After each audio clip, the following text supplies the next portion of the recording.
শিল্পী kitchen blog like করে subscribe করুন। আমি এখন পাট পাতার বড়া বানাবো। চালের গুঁড়াটা দিয়ে দিচ্ছি, কড়াইতে তেল দিয়ে দিচ্ছি,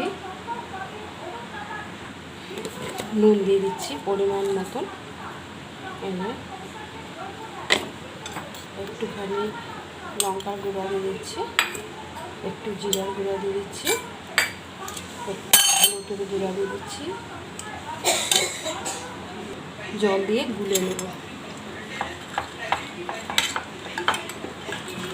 আমার হাত লাগাতে হবে। এগুলো এই পাট পাতা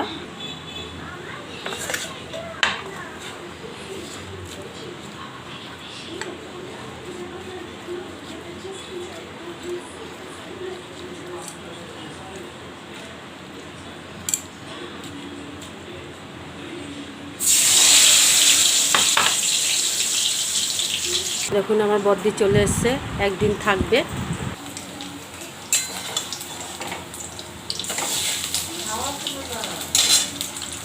পাট পাতার বড়াটা হচ্ছে, করে দিলাম। টিভির আওয়াজ আসছে, দাঁড়া একটু ভাজা হয়ে গেছে এখন।